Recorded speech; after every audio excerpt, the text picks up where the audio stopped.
Ito, magandang topic to.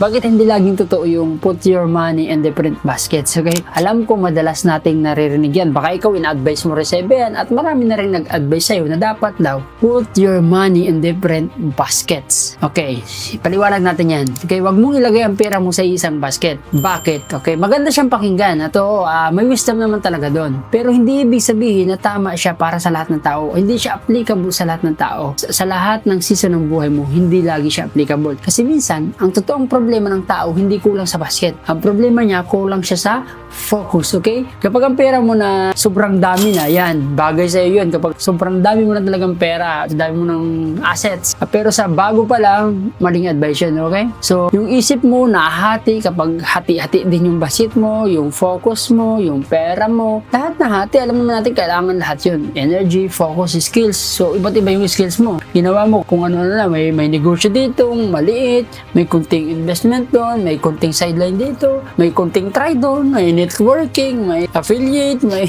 kung ano-ano, may traditional business. So, ano nangyayari? Hindi ka gumagaling sa isang bagay. Okay? Ang ending, pagod na pagod ka sa dami ng hawak mo, pero wala namang lumalakas doon sa mga hinawakan mo. Kasi nga, scattered yung focus mo. Kasi ito pa, tandaan nyo, ang growth kailangan ng focus. Yun dapat ang pinaka maunawaan ninyo. Ang focus is required for you to grow. Sarili mo, pati yung ginagawa mo. May nabubuo kasi ang momentum. Kapag may isang bagay kang siniseryoso, inaaral, tinutukan at inaalagaan, doon nabibuild yung momentum. Hindi mo papalakas ang 10 bagay o 7 bagay ng sabay-sabay. Lalo kung nagsisimula ka pa lang. So, hindi siya ganun. Kung isa pa lang, wala ka pang matatag na isa, hindi sa iyo bagay yun, okay? May mga season sa buhay natin na hindi diversification ang sagot. Focus talaga ang kailangan. Concentration. Lalo na kung nagsisimula ka pa lang talaga, hindi para sa iyo yung put your money in different baskets. So, dapat alam mo yan ngayon. Kung napapanood mo itong video na ito, dapat alam mo na yan. Saka mo na isipin yan kapag super successful ka na talaga. Maliit pang resources mo, hindi mo kailangan yan. Ang kailangan mo na talaga is manalo sa isang basket lang muna sa isang lane. Kailangan mo lang isang lane. So, tanda mo ito. Yes, diversification protects money. Pero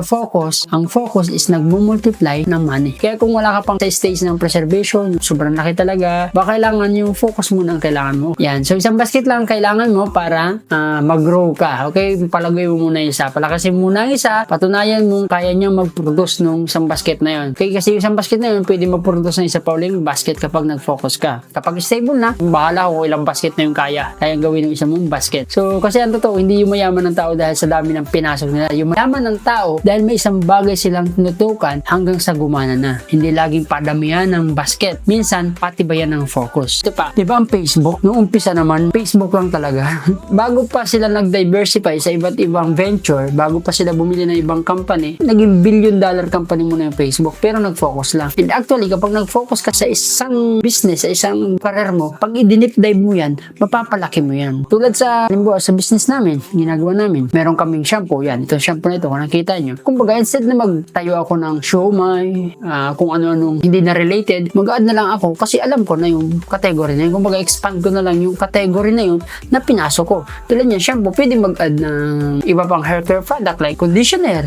Kasi may shampoo na may conditioner. So, doon pa lang, ang dami mo nang pwedeng gawin. This is a conditioner, marketing, napakadami. So, hopefully, maunawaan mo yan. Kaya kung ikaw, kung paiba-ibang ginagawa mo, most of the time, mataas yung percentage na hindi ka maging successful yan kung nag-uumpisa ka pa lang. So, focus ka muna sa isa. Yun lang, and bye-bye.